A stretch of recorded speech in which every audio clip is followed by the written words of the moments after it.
employed for long hours at low wages and under unhealthy conditions. He received another polite rejection.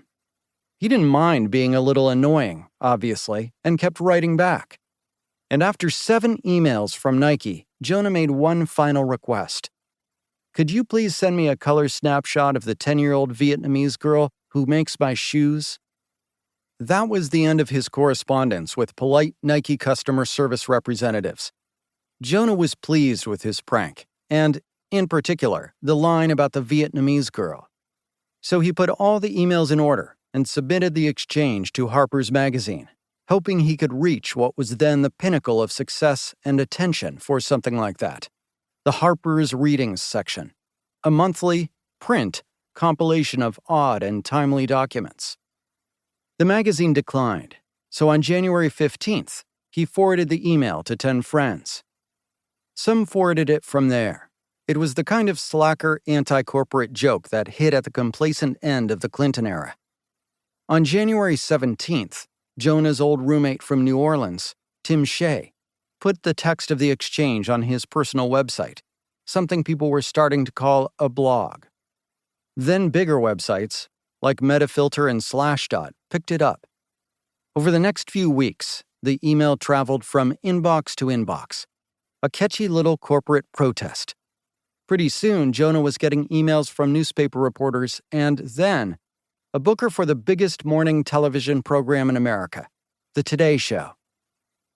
On February 28, 2001, just 6 weeks after he forwarded that first email, Jonah was sitting nervously on a gray couch in Rockefeller Center in a gray wool Calvin Klein jacket that was too big at the shoulders and not quite long enough for his long arms.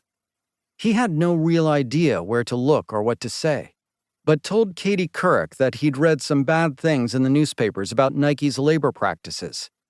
That was really all he had. He didn't know much about sweatshops and was winging it. He thought Couric could sense his weakness. So she did his work for him, reading his line about Vietnamese child labor to a Nike spokesman who had joined them over video link from Phoenix.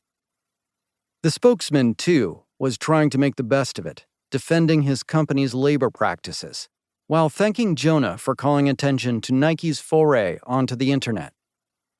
Traffic and contact between Nike and consumers is up 75% in some categories and 100% in others, the spokesman, a Nike swoosh on his tight black t-shirt, defiantly told Couric.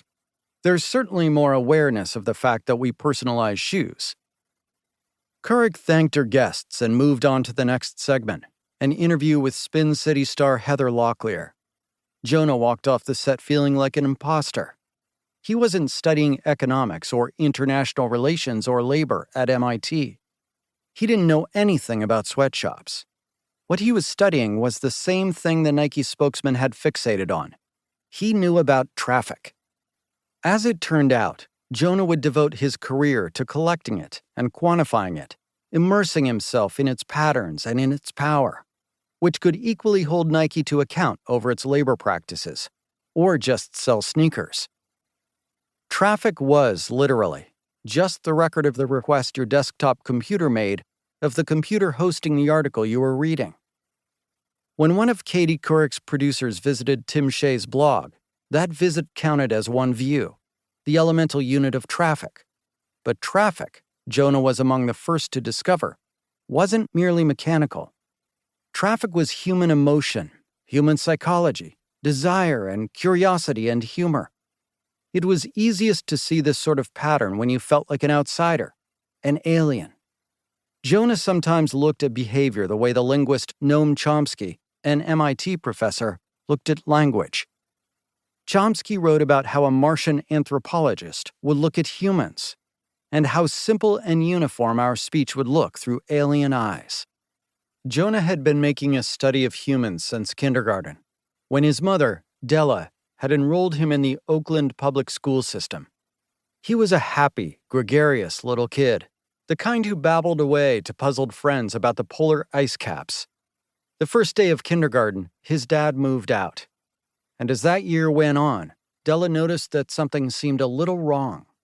This kid, so interested in ideas, had no interest at all in symbols.